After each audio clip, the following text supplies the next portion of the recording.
right, welcome to episode 4 of The Real Deal, where real estate meets real life. I am your host, Janine Igliani, and I am here with my co-host, my dad, Randy Dix. Hello, the everybody. The man, the myth, the legend, right? What does your shirt say, Dad? That's it. And our guest today is none other than the Ryan Hatcher. The infamous Ryan Hatcher. Your other co-host. Right. My other co-host. But we're excited to have you. I love this because we get to just hang out and chat and just talk. And this will be fun. It is fun for you. So, Ryan, you've been with us for almost 4 years now, right? Yeah. And Gosh, how time flies. I know. isn't that the truth? If I may, before I let you go in, one of the things that I really love working with you is about working with you. Number one, you and my dad are so similar. So I think that's why we work really well together.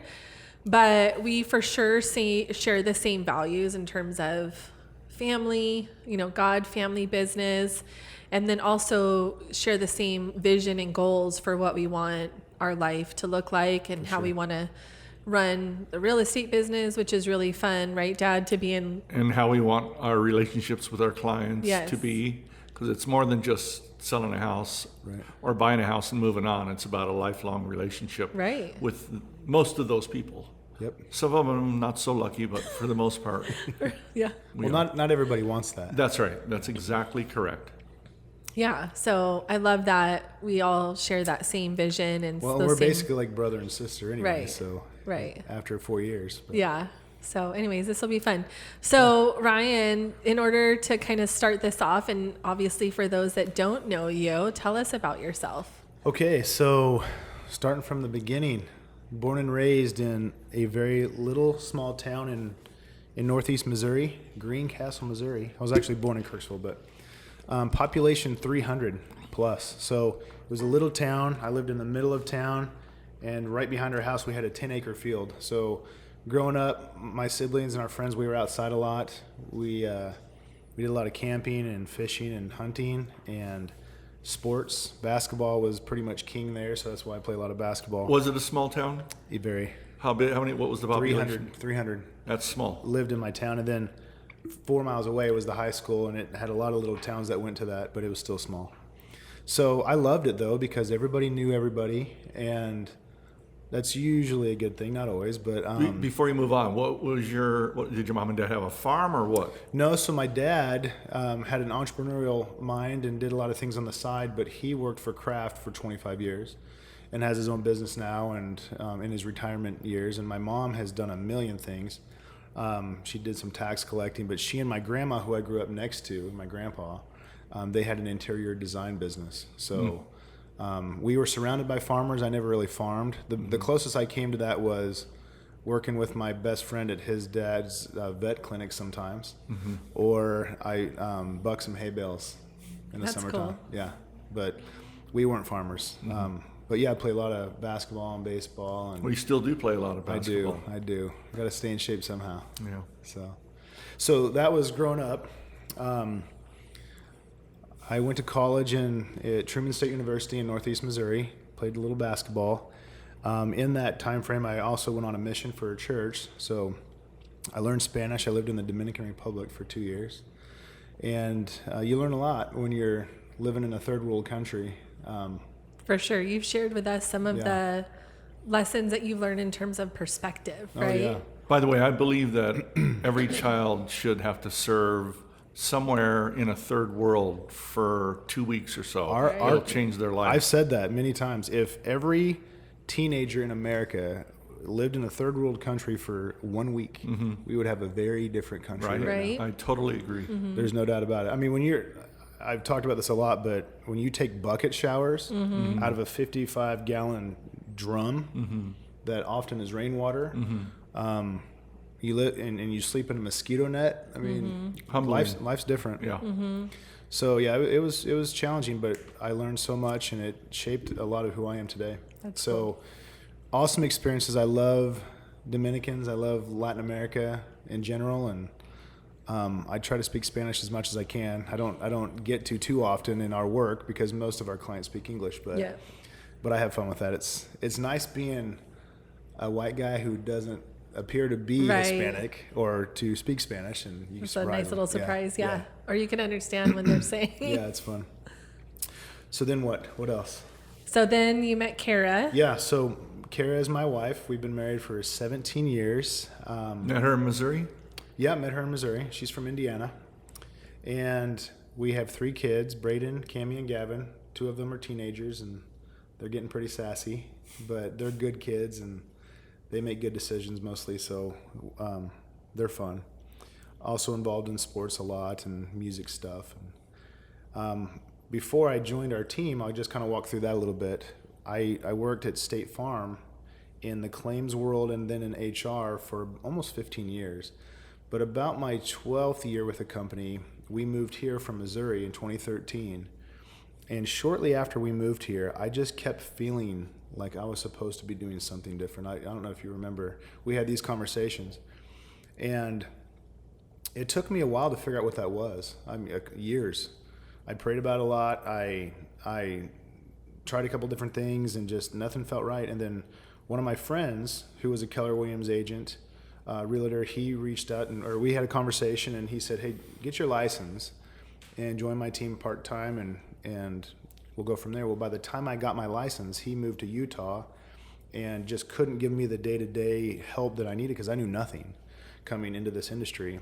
And what was really cool is Lori, who is on our team, she's the most tenured member of our team besides you two. Yes, she is. I knew her from church, and one day I had met you at an open house. And one day I said, "Hey, Lori, what are the chances of Janine and Randy taking me on, or a part-time agent that's not related to them?" Because at the time you guys had a lot of family members on the team. And she goes, "Not very good." Did she really say Yeah, that? but she goes, "But I'll talk to her." Okay. So apparently you guys talked, and then And I remembered our conversation at the open house. Yeah, so the next thing I know, we were having a conversation right there at the table. Yep. And I knew in that hour-long conversation exactly what I was supposed to be doing. Like, it was super cool. Like, I felt like God was like, "Here you go." That's Wow, cool. crazy. And it was almost 4 years from the time we had moved here, and I was starting to feel that pull. I loved the people I worked with. I loved the career and the path, the trajectory, but I just knew that I could do something different and more. Did even. this revelation come to you before I talked with you or after I talked with you? I didn't meet 'Cause you if until I- after that conversation. Because I was discouraging to you, I think. You were, yeah. If I remember I'll never correctly. forget that. You were sitting right there, and I was here, I think. And because your experience, when you know, there are a lot of people that want to be agents, and they think it sounds, really cool. They see it on TV, they see HGTV, and they see some of these shows, and don't understand how hard it really is, especially to get started. And you know that. So I know you had some experiences bringing on people that had that, yes, I'm going to do this, and then just Fizzle out. Yeah, fizzled out. And especially part-time, because I was working full-time. And If I may, too, I feel like that is so similar to our client's perspective as well, right? I think from the outside, real estate looks so easy, and nobody knows until they get in it all the hard work that goes into it, not only prospecting, but managing client expectations, getting a client, getting that client to close. There is so much work that goes into it. And I think agents, clients, everybody think it's so easy, and it's tough, Yeah. but it's super rewarding, right? absolutely. But there's a lot that goes into it that you don't see or aren't even aware of on the outside. Oh yeah, and we'll go into some of that actually. I want to talk about some of those details because I don't think people really see what goes on behind the scenes very much. They see some of it, but not Right. the extent that is really there. Oh, and there's so many nuances to Yeah, and doing this well. And what helps you become successful, not only for yourself as a realtor, but for them, and what that means to them. For sure. And most of the time, they may not even know about it. And the only way they would know is if you told them. Right. Well, Well, and the differences, right, in terms of between agents and how that agent represents you and what that means for you as a buyer or seller, right? Just have no idea. Right. So once I had that conversation, and we had a couple of them, but that was when I realized, okay, this is this is what I should do. Now, the interesting thing is, as confident as I am in my ability to figure things out, and as I was successful in previous roles that I was in my career, I still had to fight these feelings of inadequacy, or do I have what it takes? Will I be successful? I didn't grow up here, so I didn't have a humongous sphere of influence, right? Living here for 5 years or whatever was super helpful, but how long had you had your real estate license at that time? really a couple months. So the team that I had started with was kind of dissolving, and I didn't really know it. So I didn't do anything. I didn't even know what to do. Mm-hmm. And being part-time, it was, I remember one of the ladies I was working with, she said, real estate's hard for part-time people. And I thought, okay, thanks for telling me that. So when we met, and I knew you guys took a chance on me too, mm-hmm. because you were going to be dedicating your time to pour into me. And that's what I loved about it. I mean, anytime somebody can join a professional that is in the top 1% of their field and have them as mentors is amazing. Yeah. Mm-hmm. And I realized that up front. So my goal was always to make sure you guys never regretted that decision. And I treated this business, this company, like it was my team too, not because I wanted to make the decisions, but because I wanted to show you guys that you could trust me with those decisions about expenses and branding and making sure I'm representing the home selling team in the community the way I would want to, mm-hmm. if I was in your shoes. So I think that's just a different approach that I took, and it worked out. Super cool. So you went from working full-time at State Farm, then you took that step of faith and went part-time at State Farm. Yeah. And then you eventually quit and went full-time. And you had been full-time in real estate, in full disclosure, the entire time. Yeah. So the scariest thing I ever did, because I have a family, and my wife, she cut hair some, but I was still in the primary breadwinner. My boss did not want me to do this. And there was no conflict whatsoever, but she just didn't want me to do it. And, didn't you end up selling her house? No, it was a different person. Okay, go ahead. So I went to her after 3 weeks of just trying to figure out what I should do. And I said, this is what I'm going to do. And if you're not okay with that, then I'm going to step out of this leadership role and let me work in another capacity where I can still have a job, preferably, but then do this. And it worked out. But it was the scariest thing I ever did, because I didn't know if I was actually going to have a job, right? So I did that for about 5 months, and because real estate immediately started to take off for me, I was sleeping like 4 hours a night, because you made me do all of my own paperwork, which I'm grateful for, because I had to learn the process and go through that learning curve. So for 5 months, I was not sleeping, because I would go to work, and then I'd go show homes, or I'd have a listing, and then I'd do the paperwork. And then I stepped out of that role into a part-time role so I can do this really full-time. And that happened for about 18 months, and then it was slowing me down. So it worked out to be perfect timing for me to leave, and it's been, 2.5 years? That's super cool. Yeah. Full-time. Yeah. So in your career, which you've done really well, Ryan, and you're very gracious to give us a lot of credit, but at the end of the day, it really comes back to you. Absolutely. For having done the work and putting perseverance. For getting out there and doing all the right things. Taking those extra steps to build those relationships. And then when you have the relationship, to really serve that client well. And I think you do that really well. So when you look back at your 4-year real estate career, is there a story or a memory or an experience with a client that really stands out to you? Ooh, well, I would say generally, my approach to tackling or taking on this career is probably very different than what most real estate agents are when they first start. So not only did I treat the business like it was my own in my attitude, but my intention from day one was to kill it with the service side, because we're in a service business. Mm-hmm. And my previous career taught me well that we need to provide not just good service, but what we called remarkable service, mm-hmm. beyond the expected. Mm-hmm. And so the fun thing has been taking that philosophy and putting it into the real estate game, and go above and beyond what most people would do. And so I think that concept is really the differentiator. And then, of course, just hustling and building relationships. But one of my more recent examples that I love, and this speaks to how we do business, and so I want to share this. One of my previous team members in my previous career, he needed to sell his house. It's a 5-bedroom, 2-story house in Buckeye, and that's West Valley. We don't go over the West Valley too much, but the house it needed to be cleaned, and it was empty, and it needed some updating. And so when I first went, we had a long conversation, and I said, okay, if we listed this today and we did nothing besides clean it, you can list it for about $410 and expect to get $410, maybe $415 out of it. And I said, but if you listen to what I'm going to share with you, and you trust me, and you do what I ask you to do, you're going to make a whole lot more.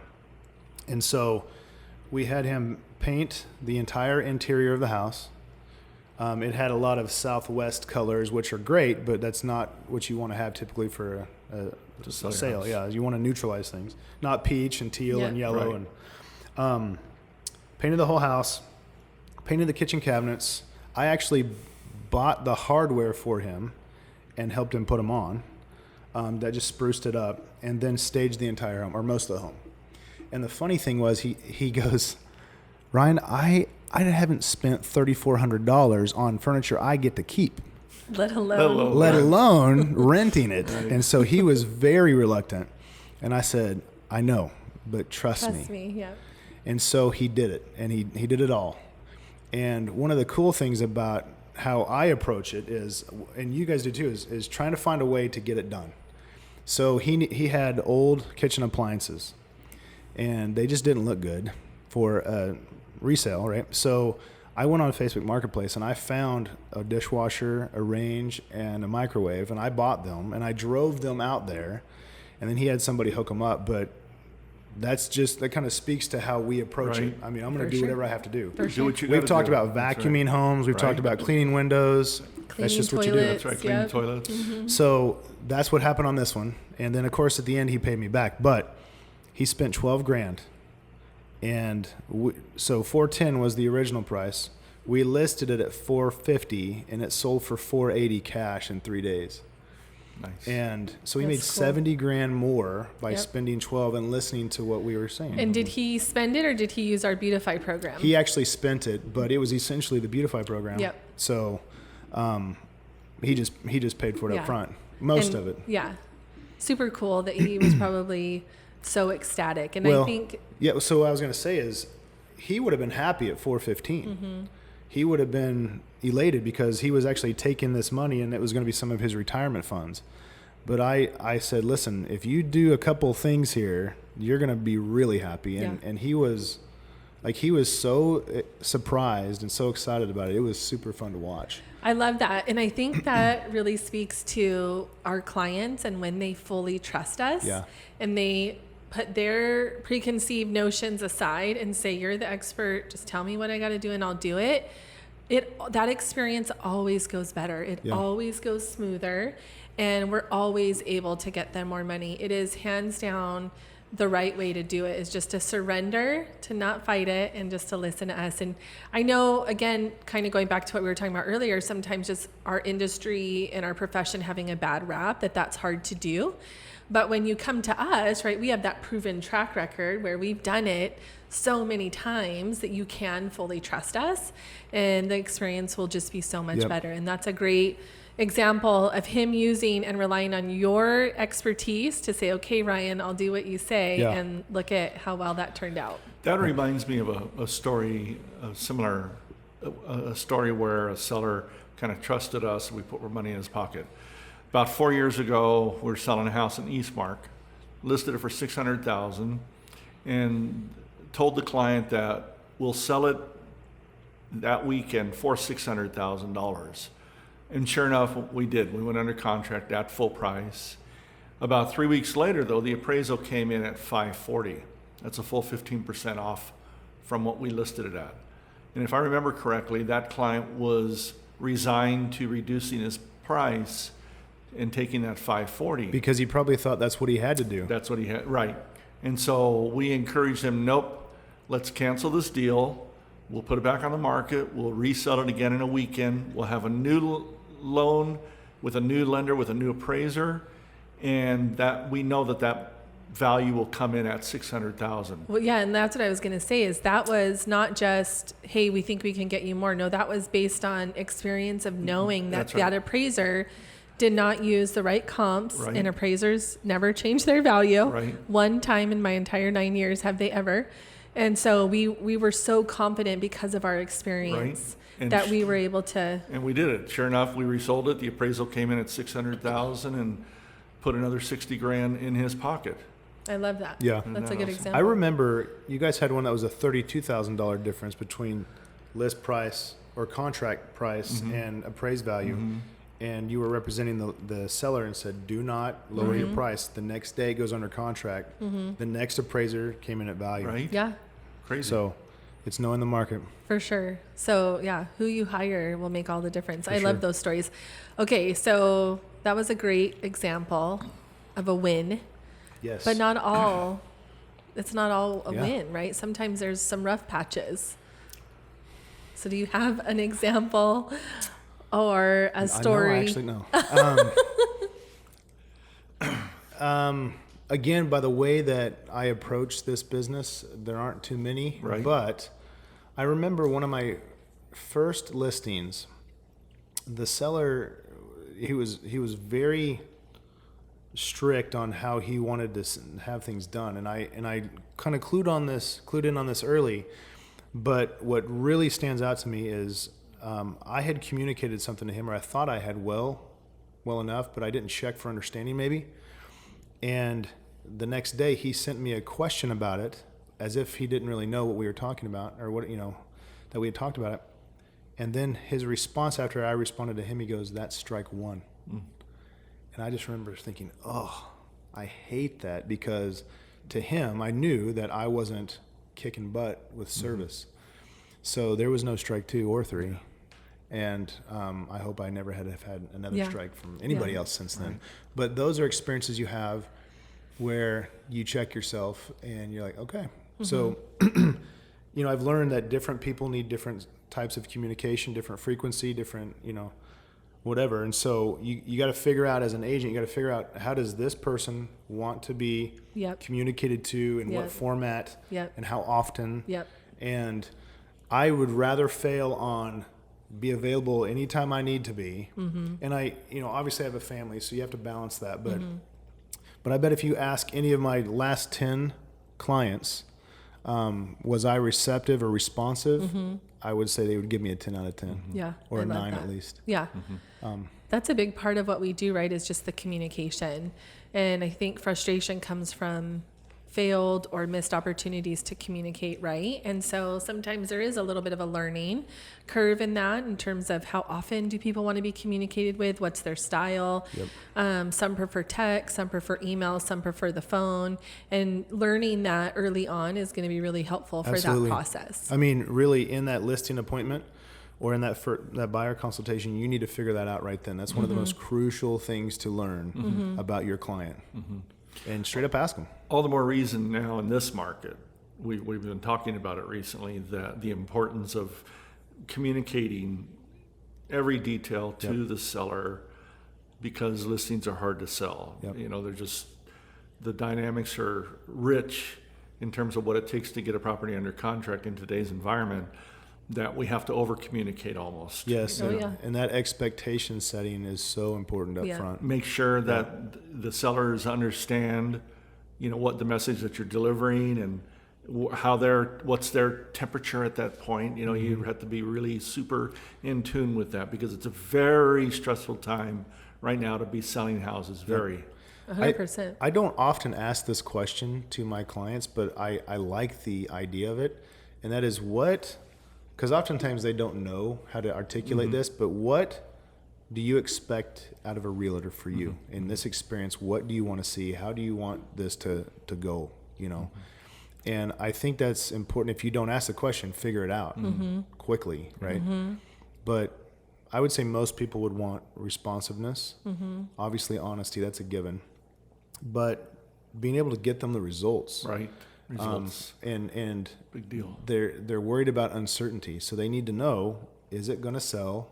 And are you going to get me the most amount of money I can? Or if you're the buyer, are you representing me and looking after my best interest and not just yours, right? Yeah, 100%. Yeah. So We see that all the time, right? When we are cross-selling with other agents, what your ultimate motivation is, it always comes out. It always shows up. And that's one of the things, to your point, Dad, that I hope that we do well. I think we do it well, in that in this difficult, changing market, we're over communicating with our clients and they're understanding that we're truly here for their best interest, not just to make a quick buck. And we still want to get you the absolute most amount of money we can with the least amount of stress.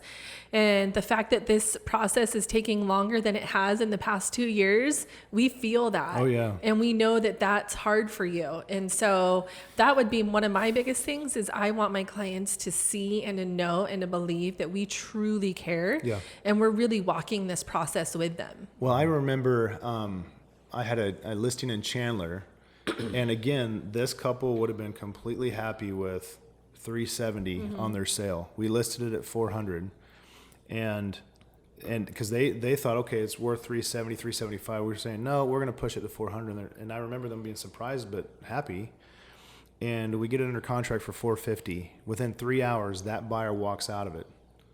But there were 7 other offers that came through. Well, what most agents would do is they would call up the next highest and they would say, hey, you still interested? Great, let's get it under contract. Well, there was another party that came in and he said that he was super interested. And I said, okay, well, can you get to $450? Because the next offer was like $12,000 less than $450. And he said, yeah, I can. So we got that under contract within a couple hours after it fell out for the same amount of money. And my clients would never have known the difference. Right. Yep. The And easy thing would have been just for you to call the other realtor. Absolutely. And they would have been pumped at 438 or whatever it was, right? Yeah. So those are the types of things that really set us apart, in my opinion. For sure. From what I see in transactions with other realtors. Or in what we right? experience, Right. right? With other realtors, just like that story I shared. Yes, that video you made. Right, the other day, where the agent wasn't willing to be bothered to pick up the phone or reach out to see if we could do better. Yeah, because your client was willing to go beyond Yep, and had better terms. better terms. And it drives me crazy. And 'cause I that just feel- was, for the record, one of those discount Yes, brokers. Yeah, yes. an iBuyer. Right. Yeah. Well, and that's a really important point that I think is worth stating here.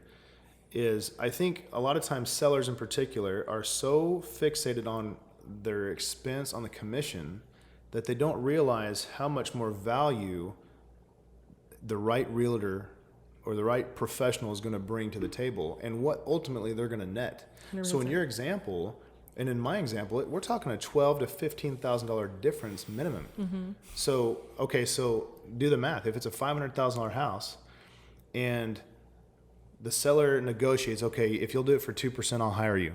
Okay, great. So that's what is that? $10,000. $10,000.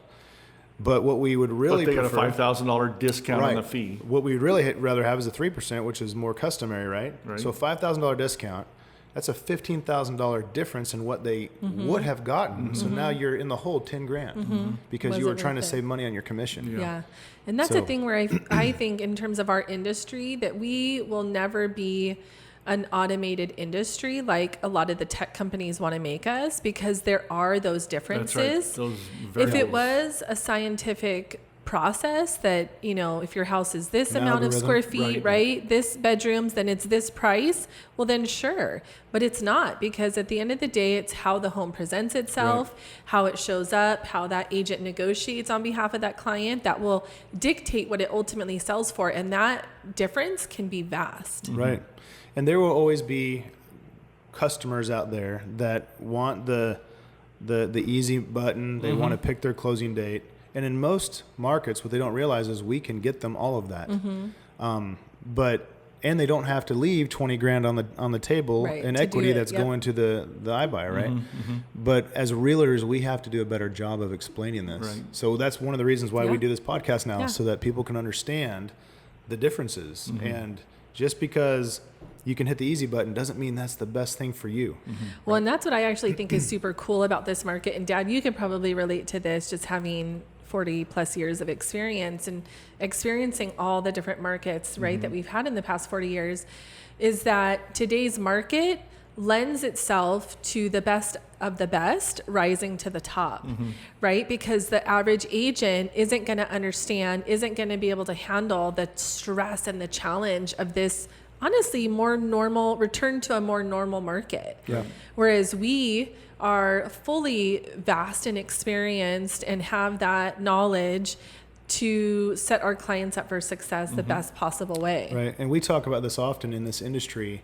90% of the production is done by only 10% of the field. So it's more than the Pareto 80-20 rule. Yeah. So if you're in the top 10%, you're clearly doing something right. And those are the ones that are going to rise to the occasion, and they're going to figure out, okay, how do I need to adjust in this market to benefit my clients and then ultimately win? That's right. Because as long as we stay focused on doing what is right for the client, we're going to win too. Yep. Oh yeah. So- Yeah, it's a win-win. And for that's sure. probably my favorite thing about what we do that I think is very different than most. I am, and I know you are too, that's what, I mean, I love our team.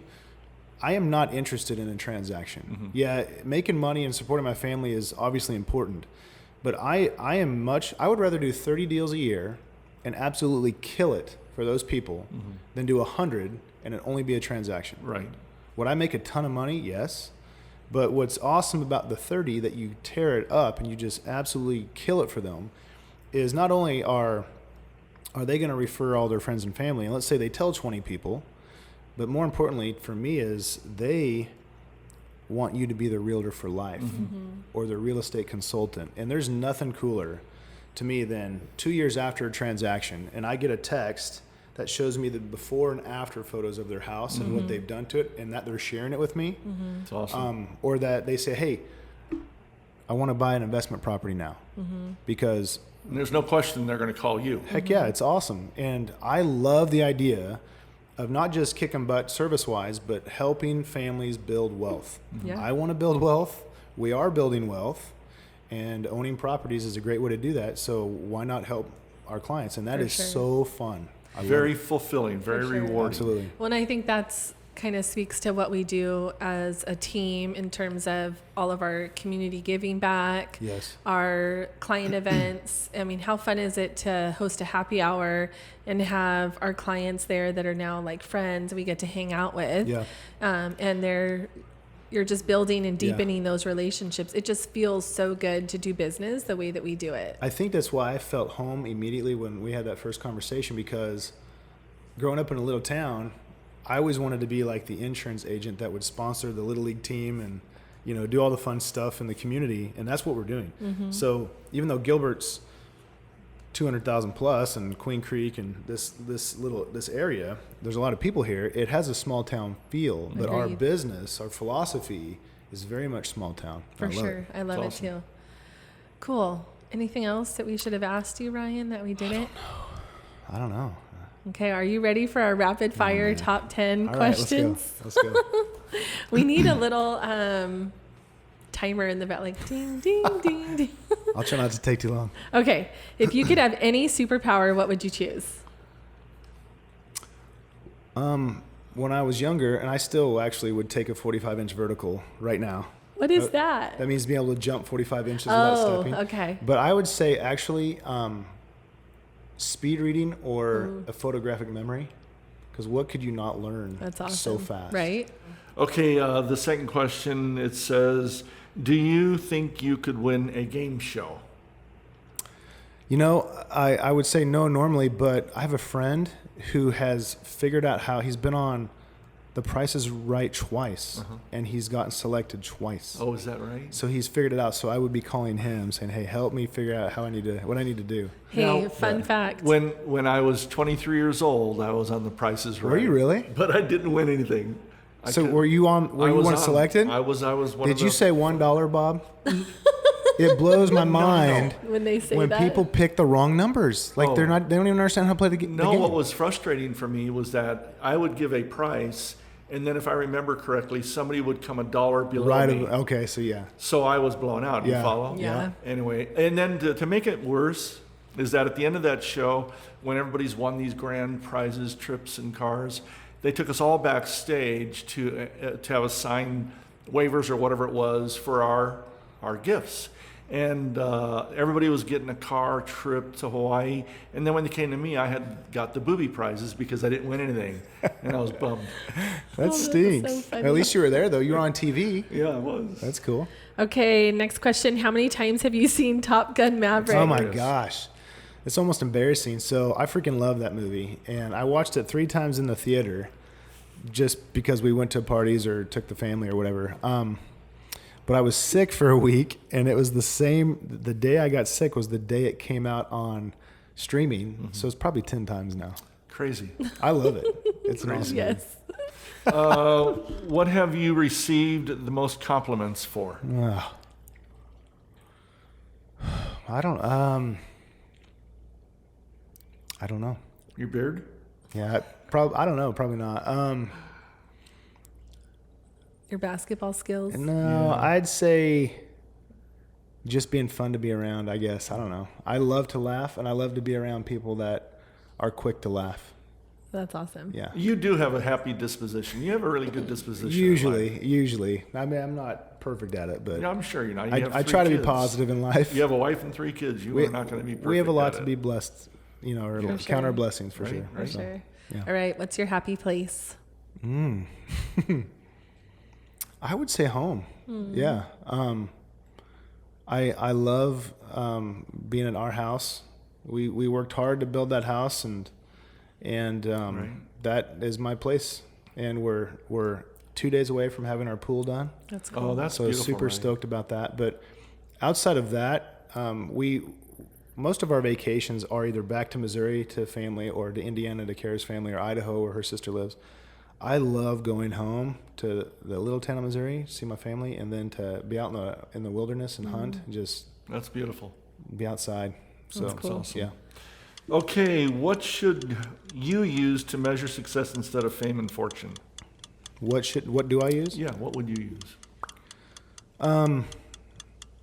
Do you feel fulfilled in your life, and are you reaching your potential? So for me, it isn't a dollar figure, though I do have dollar figure goals, right? It's more about, am I contributing to society in a way that I feel fulfilled? Am I helping people? And then am I living a good life and providing the experiences for my family that I want to? So that's my number one driver really, is am I hitting those marks? And I feel like I could probably be more detailed with what that success looks like, but I look at my goals, and I'm getting there. Some of them I've hit, and some of them I'm still working on. So That's cool. Finish the phrase. The way to my heart is. cinnamon rolls I was going to say that. or ice cream. I was going to say I could answer that. My inner fat kid gets really excited about that. I'd say that, or yeah. By the way, Ryan, my wife made a carrot cake. Oh man. And I've been scarfing on that. It's horrible. Don't bring it in. Don't bring it in. There's Yeah. one piece left. It's got my name on it for Oh, tonight. no. You good. You take it. It's terrible. Oh, I'm It's so good. jealous. He loves my wife's carrot It's so cake. good. Okay, finish. No, you already did the way to. No, finish Number the 8, phrase. Dad. Oh, I'm sorry. What was the last thing you did to treat yourself? Ooh. It's what we're going to do is we're planning our Hawaii trip. So I'd say that. That's a good Okay. And one. that's more for my kids. Yeah. So Yeah. we promised them. When I first got my real estate license, I promised them I would take them to Hawaii. Oh, beautiful. And I'm past due on that. So that's going down That's next awesome. spring break. That'll be good. So in March, yeah. Awesome. All right, what is your hidden talent? Ooh, hidden talent. People that know me well know that I draw a lot, or at least I love to. I don't do it a lot. Pretty artistic and creative in that side. So I like to do stuff with my hands, whether it's woodworking or drawing or painting or something. I haven't done it in a while, so it's that's a calling like that I don't feel like I'm fulfilling. You know, Well, you kind of are with your house projects and stuff. Yeah. You're good about Right. that. Yeah, you got a lot on your plate. the artistic talent comes on my mom's side quite a bit. So Especially when you're older, you'll be able to explore that more. Yeah. well, Time isn't so demanded of you. one of my goals this winter when it cools off is to get my garage finished up so I can have my little shop figured out and start making some cool stuff. That's so cool. Nice. Last of all, what advice would you give your younger self?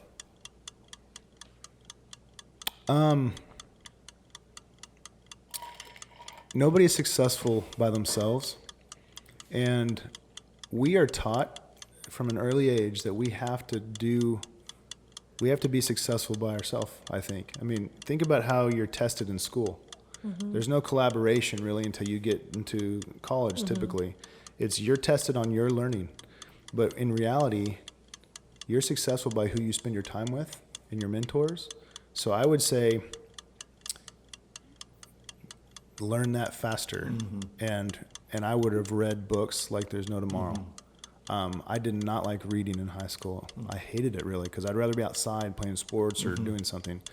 I would devour books Yeah. because if I could go back and read Rich Dad Poor Dad at 17 versus Right. 25, oh my gosh, lights out. Right? Because then you have so much more time to make that Right? that Absolutely. impact. I mean, you do certain things in your older teens and your early 20s, you're set. You know, you make Yeah. a couple smart moves For financially. sure. For sure. Awesome. Well, thanks, Ryan. This was fun. You did it. You passed. All right. Well, we would love it if you would like this video and subscribe to our channel. And we just appreciate you watching and tuning in, and have a good day. Thanks, guys. Thank you.